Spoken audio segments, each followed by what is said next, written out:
আসসালামু আলাইকুম এভরিওয়ান। বেকার ছেলের ভালোবাসা গল্পের 11 নম্বর পার্ট নিয়ে চলে আসলাম। তো চলেন বেশি কথা না বলে শুরু করা যাক। চিত্রের মুখে রাজ্যের বিস্ময়। ওহিয়াপা তার ফুলের টপ ভেঙেছে, যেন সে বিশ্বাস করতে পারছে না। ওহিয়াপা হলো গিয়ে নরম মানুষ, তার দ্বারা এই শক্ত কাজ সম্ভব। ওহির দৃষ্টি তখনও পার্কের আশপাশ বোলাতে ব্যস্ত। চিত্রের বিস্ময় মাখা মুখ পানে সে একবারও ফিরে তাকায়নি। চোখের সাথে চোখ মেলাতেই যেন সে কথা বলতে পারবে না। তাই তো আজ চোখে চোখ মেলানোর রাবণ। এতদিনের জামানোর কথার প্রজাপতিদের আজ উড়িয়ে দিতে হবে। কথা জমিয়ে থাকলে মনের উপর অত্যাচার চালানো হয়, অথচ ওই নিজের মনের উপর সে অত্যাচার করে যাচ্ছে দিনের পর দিন। আজ না হয় অত্যাচারের সমাপ্তি ঘটুক। ছোট্ট একটা শ্বাস ফেললো ওহি। ধীর ঘন্টা বললেন, ভাবিস না তোর উপর হিংসা থেকে করেছিস এসব। তোর উপর হিংসা করার কিছু নেই, বরং মায়া করার মতো বহু কিছু আছে। তবে আমার মায়া কম, কাক পকেতে ছেড়ে খেয়েছে মায়া। ওই আবার কথার আগামাতা কিছুই বোঝেনি চিত্রা, কেবল ফেল নইলে চাইলো। কথা বলার শক্তিও যেন সে হারিয়েছে। ওহি আপা কি বলেছে, ওহি আপা কি জানে? আপা তুমি ঠিক আছো? চিত্রার প্রশ্নে আকাশ ছোঁয়া বিস্ময়। ওহি কিঞ্চিত হাসলো, মাথা নাড়িয়ে বলল, আছি ঠিক। তোকে আজ কিছু কথা বলবো চিত্রা। অনেকগুলো বছর এ কথা কাউকে বলা হয়নি। এই লজ্জা, এই আধারিয়া জীবনের গল্প কাউকে জানানো হয়নি। আজ তুই শুনেছিস সে গল্প। ওহি আবার মৃত্যুর গল্প শুনে নিস খুব সযত্নে। কেউ তো আর জানলো না এই ওহির ছিন্ন বিচ্ছিন্ন মনের কথা। চিত্রা কেবল অপলক তাকিয়ে রইল ওহির দিকে। আবাকে আজ ঠিক চেনা যাচ্ছে না, কেমন অপরিচিত একটা অদল ভেসে উঠেছে। এটা কি সত্যিই ওই হাপা? আরে সদাগর বাড়ির নক্ষত্র মেলা যে, তা তোমরা এখানে? পুরুষালী কণ্ঠে দুই বোনের কথার হেই হারালো। দুজনেই তাকালো তাদের ডান দিকে দাঁড়িয়ে থাকা পুরুষটার দিকে। এলোমেলো চুল, টি শার্ট এটে সেটে থাকা শরীর, কাঁধে ব্যাগ আর ক্লান্ত মুখশ্রীর বাহারের দিকে। চিত্রা আর ওহি দুজনেই অবাক হলো বাহার ভাইকে দেখে। এ সময় এখানে বাহার ভাইকে আশা করেনি তারা। বসা থেকে দুজন উঠেই দাঁড়ালো। ওহি অবাক কণ্ঠে বলল, বাহার ভাই আপনি? হ্যাঁ আমি। তা তোমরা দুজন এখানে কি করছো? তোমাদের তো এসব জায়গায় তেমন দেখা যায় না।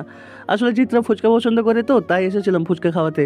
ওহির উত্তর শুনে চিত্রা গোল গোল চোখ তাকালো ওহির দিকে। ওহি আপা বানিয়ে বানিয়ে কথা বলতে জানে, এটাও চিত্রার জানা ছিল না।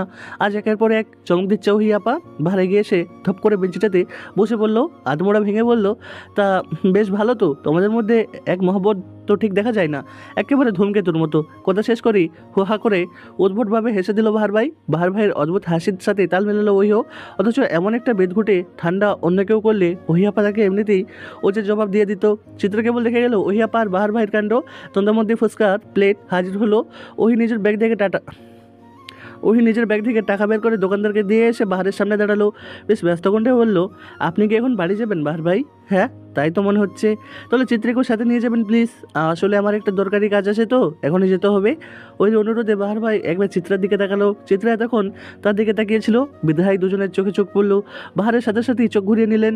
এত ছোট হয়ে এলো চিত্রার মন, কারণ সে জানে বাহার ভাই কখনোই রাজি হবে না। কিন্তু চিত্রাকে অবাক করে দিয়ে বাহার বলল, কোলে করে নিব নাকি কাঁধে করে? বাহারের অদ্ভুত কথার ভঙ্গিতে আবার হেসে ফেললো ওই। মুখ চেপে বলল, আপাতত রিক্সা করে নিলেই হবে। চিত্রা মুখ ফুলালো আর চোখে ওহির দিকে তাকিয়ে বলল, আপা তোমার না এখন বাড়ি যাওয়ার কথা, তাহলে এখন আবার কোথায় যাবে তুমি? ওই চিত্রার কাছে গেল, চিত্রার হাতে কিছু টাকা গুঁজে দিয়ে প্রায় ফিসফিস করে বলল, দরকারি কাজে যাব, টাকাটা রাখ, রিক্সা ভাড়া দিয়ে দিস। বারবার কাছে মনে হয় টাকা নেই। চিত্রা কেবল আহাম্মকের মতো মাথা দুলালো। ওহি ততক্ষণে ঝড়ের গতিতে তাদের সামনে থেকে চলে গেল, যেন তার কাজটা কত জরুরি। এখন না গেলে পৃথিবী ধ্বংস হয়ে যাবে। কোলাহলপূর্ণ রাস্তায় একদম একা হেঁটে যাচ্ছে ওহি। তার কোনো গন্তব্য নেই, না আছে নির্দিষ্ট কাজ। কেবল বাহার আর চিত্রাকে একটু একা ছাড়ার জন্যই এই মিছে অজুহাত। আর কেউ জানুক আর না জানুক, সে তো জানে বাহার ভাইয়ের গিটারের করুণ সুরের কথা, মাঝরাতিতে বাহার ভাইয়ের দীর্ঘশ্বাসের কথা। সেখানে যদি চিত্রা এসব দূর করার চাবিকাঠি হয়, তাহলে তো আর মন্দ হয় না। সবাইকে কি আর এক জন্মে পাওয়া হয়? সবাইকে গিয়ে আর এক জন্মে পাওয়া হয়? বাহার ভাই না হয় ওহির এক জীবনের অপ্রাপ্তি হয়ে রইল। এই যে মিস, শুনেন প্লিজ, সিঙ্গেল আছেন কি? ওই ধ্যান ভাঙলো, মনে হলো তাকে উদ্দেশ্য করেই যেন কেউ গানটা গাইলো। পথচারীর কয়েকজন আর চোখে চাইলো। ওই পেছনে ঘুরে তাকাতেই খুব স্বল্প পরিচিত মুখটা ভেসে উঠলো। ওই অবাক কণ্ঠে বলল, আপনি? গানটা কি আপনি গাইলেন? সুন্দর দেখতে সুটামদেহী পুরুষটা মুচকে হাসলো, মাথা ঝাঁকিয়ে বললেন, হ্যাঁ মিস আমি গাইলাম।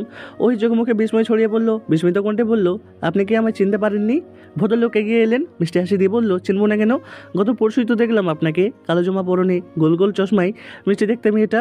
লোকটার কথার ধাঁচ পছন্দ হলো না ওহির। এমন একটা ছেলের জন্য কিনা চাচা চাচির লোকটার কথার ধাঁচ লোকটার কথার ধাঁচ পছন্দ হলো না ওহির। এমন একটা ছেলের জন্য কিনা চিত্রা চিত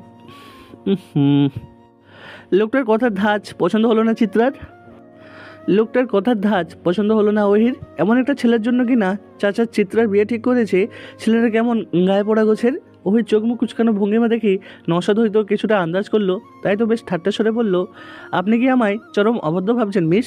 ওই নিজেকে সংযত রাখার চেষ্টা করে বেশ ভদ্রভাবে বলল, দেখুন মিস্টার, আপনার সাথে আমাদের পরিবারের একটা সুন্দর সম্পর্কের কথা হচ্ছে, তাই আপনার কাছ থেকে এমন আচরণ আশা করছি না। সুন্দর সম্পর্কে ঠাট্টা করা কি নিষেধ? চলুন হাঁটতে হাঁটতে কথা বলা যাক। নওশাদ ছেলেটাকে অভদ্র কখনোই মনে হয় না, বেশ ভদ্রই মনে হয়। তবুও তার অহেতুক ঠাট্টাটা ওহির পছন্দ হয়নি, কিন্তু ভদ্রতার খাতিরে সে পা মেলালো। ওহিকে হাঁটতে দেখে মিষ্টি হাসল নওশাদ, ক্ষীণ স্বরে বলল, আপনাকে নিয়ে হাঁটা হবে মোর শত আলোকবর্ষ পথ। রিক্সার হুড উঠানো, গতি মাধ্যম্য চলছে অনবরত। পাশাপাশি বসে আছে চিত্রা আর বাহার ভাই, চুপচাপ স্তব্ধ। অন্য সময় হলে চিত্রে কথা কথা ঝুড়ি নিয়ে বসতো, কিন্তু আজ তার মন ভীষণ শোক। কথা বলা যাবে না, আর এই পাষাণ পুরুষের সাথে তো আরও আগেই কথা বলা যাবে না। রাস্তায় দুই সারিতে কৃষ্ণচূড়া গাছের মেলা, কি সুন্দর লাল টুকটুকি ফুল হাসছে অনবরত। রিক্সায় ক্রিং ক্রিং শব্দ, নীরবতা ভাঙলো বাহারের মতো গা ছাড়া ভাবে বলল, তা রঙ্গনা, মিষ্টি তো খাওয়ালে না? চিত্রা অসহায় দৃষ্টিতে তাকালো, লোকটা দেখে খুঁচিয়ে কি মজা পায়। হৃদয়ের জ্বালা বাড়িয়ে কি চাপটি মেলে লোকটার। ছোট একটা শ্বাস ফেললো সে, বুকের ভেতর ভারী ভারী হয়ে ওঠা কষ্টটা। লোকটার সাথে কথাই বলবে না সে। অভিমান জমিয়ে রেখে লাভ কি? আমরা বাঁচবই বা কতদিন? বাহার ভাইয়ের গম্ভীর কম্পন ধরল চিত্রার চিত্রে। হুট করে দেখা দিয়ে দুজনের চোখে চোখ পড়লো। সমাজের প্রয়োজনের তুলনায় বেশি মধুর হলো। নিঃশ্বাসের গতি বেড়ে গেল। অপরিচিতভাবে লজ্জারা খেলা করলো সর্বাঙ্গে। চিত্রা চোখ সরিয়ে নিল, ভারের দৃষ্টি নিঃশব্দ করতে করতে বলল, অভিযোগ নেই আমার, না থাকাটাই স্বাভাবিক। পর মানুষের প্রতি অভিমান রাখতে নেই রঙ্গনা। ভারের কণ্ঠে তুমুল গম্ভীরতা, কথার এমন তীক্ষ্ণতায় অভিমান করলো অসদস্যের হৃদয়। ঠোঁট ফলিয়ে টলমল করে উঠল চক্ষুদয়। ভাত ছোট ধমক দিল, গম্ভীর কণ্ঠে বলল, এই মেয়ে, কথায় কথায় কানে করে স্বভাব বদলাও, কান্নাকে সস্তা বানিও না নিজের সবটা সত্তাকে। এই মেয়ে, কোথায় কোথায় কান্না করে স্বভাব বদলাও, কান্নাকে সস্তা বানিও না নিজের সবটা সত্তাকে সবচেয়ে মূল্যবান রাখার চেষ্টা করবে, হোক কান্না কিংবা হাসি। আমি আপনার সাথে রাগ করেছি বাহার ভাই। তা রাগ করেই থাকো, আমি কি তোমার রাগ ভাঙাতে এসেছি? বাহারের গা ছাড়া ভাবে চিত্রের গাল ফুলিয়ে বসে রইল। বাহার ভাই পকেট থেকে সিগারেট বের করে জ্বালাতে বলল, তোমায় জ্বালাতে এত সুখ লাগে কেন? কোনো দিন যেচে যেন জ্বালাতে সেই ছাই হয়ে যাও। আপনি জ্বালালে ছাই হতেও রাজি। শোনো রঙ্গনা, অনুভূতির এমন প্রকাশ্য বর্ণনা আমার পছন্দ না। অনুভূতি গোপনে রাখতে হয়, তবেই না মূল্যবান হবে। বাহারের কথায় অপমানিত হলো চিত্রার সাথে, তাজ্জব বনে গেল। ততক্ষণে রিক্সা এসে থেমেছে বাড়ির সামনে। চিত্রা ভাড়া মিটিয়ে দিতে দিতে বলল, আর অনুভূতি মেলে ধরবো না বাহার ভাই, সবাই তো সবটার মূল্য দিতে জানে না, আমিই ভুলে গিয়েছিলাম। চিত্রার তীক্ষ্ণ কথাতেও হেলদোলন না বাহারের, সে বরং বেশ গা ছাড়া ভাবেই বলল, এই যে মেয়ে রঙ্গনা, তোমার মুখে অভিমান মানাই, অভিযোগ না। চিত্রা ততক্ষণে বাড়ির ভেতর চলে গেছে। ভাত ছোট একটা শ্বাস ফেলে দীর্ঘশ্বাসের হাহাকার ভেসে এলো তার সাথে। আজ টিউশনিটাও চলে গেছে। এমন মানুষের প্রেম মত্ত হওয়া মানাই, যার বাঁচা মরাই ঠিক নেই। আফসোসগুলো সে হাওয়ায় মিলে গান ধরে, জীবন দিলা কাঞ্চাবাসের খোঁচার এই মতো, যত নেওয়ার আগে তাহা ভেঙে অবিরত দোয়াল ভাঙে অবিরত। আজ সারাদিন দেখা মেলেনি মনিয়া বেগমের। প্রথমে সবাই ভেবেছিল রাগ করে হয়তো দৌড় দিয়েছেন, কিন্তু যখন দরজার সামনে পর্দা সরালো তখন দেখা গেল দরজার বাইরে থেকে আটকানো। দরজাগুলোর ভেতরে থেকে শূন্য রুমখানি জানিয়ে দিল মনিয়া বেগম নেই, বিছানার কিনারাই সাদা চিরকুট। তো বন্ধুরা, আজকের গল্পটা এখানে শেষ। পরবর্তী পার্ট শুনতে হলে আমাদের চ্যানেলে সাবস্ক্রাইব করে পাশে থাকুন। ধন্যবাদ।